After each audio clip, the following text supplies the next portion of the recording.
రూపారెడ్డి దారుణ హత్యను నిరసిస్తూ ఖమ్మంలో ప్రైవేట్ స్కూల్ టీచర్లు ర్యాలీ నిర్వహించారు. పెవిలియన్ గ్రౌండ్ నుంచి జెడ్పీ సెంటర్ వరకు ర్యాలీ సాగింది. రూపారెడ్డి హత్య యావత్తు సమాజాన్ని తీవ్ర కలవరపాటుకు గురిచేసిందని టీచర్లు ఆవేదన వ్యక్తం చేశారు. విద్యార్థుల ప్రవర్తన అలవాట్లపై తల్లిదండ్రులు ప్రత్యేక శ్రద్ధ వహించాలని సూచించారు.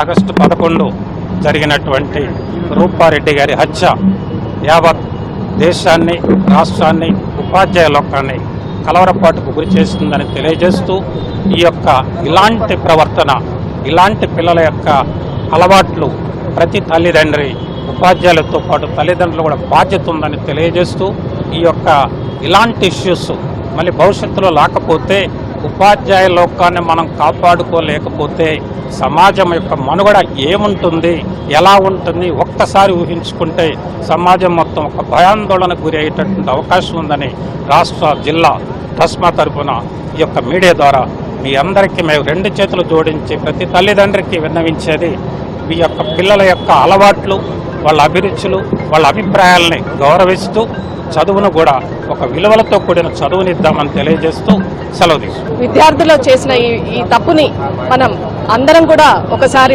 మనం ఆత్మావలోకనం చేసుకోవాలి. అదేవిధంగా మన విద్య కేవలం పుస్తకాలతో కాదు, అది వారి ప్రవర్తన మీద కూడా ఎంత ఉంటుందనేది గమనించుకొని మన చదువులు నిజంగా ఎటువైపు తీసుకెళ్తున్నాయి అనేది ఉపాధ్యాయులు అందరం కూడా గమనించాలి.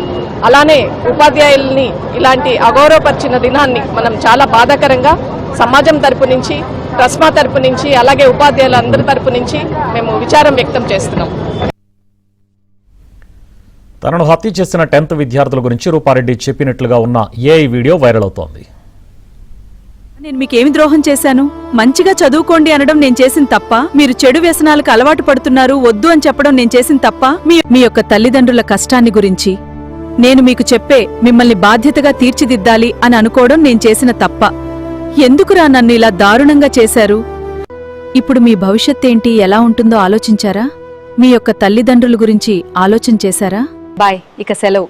వెళుతున్న నేను మీ రూపారెడ్డి. విద్యార్థులారా, మీరు ఈరోజు చేసే చిన్న తప్పు మీ రేపటి జీవితంపై పెద్ద ప్రభావం చూపుతుంది. చెడు అలవాట్లకు దూరంగా ఉండి మీ భవిష్యత్తును కాపాడుకోండి. మీ బంగారు జీవితాన్ని వ్యసనాలకు, దురలవాట్లకు బానిస చేయకండి. క్రమశిక్షణతో చదివి మంచి భవిష్యత్తును నిర్మించుకోండి. మీ రూపారెడ్డి. నేను మీకు విద్యాబుద్ధులు నేర్పాను. మీ తల్లిదండ్రుల కష్టాన్ని గుర్తించి మంచి జీవితాన్ని గడపన్నాను. కాని చివరకు నన్నే ఇలా చేస్తారని నేను కలో కూడా ఊహించలేదు.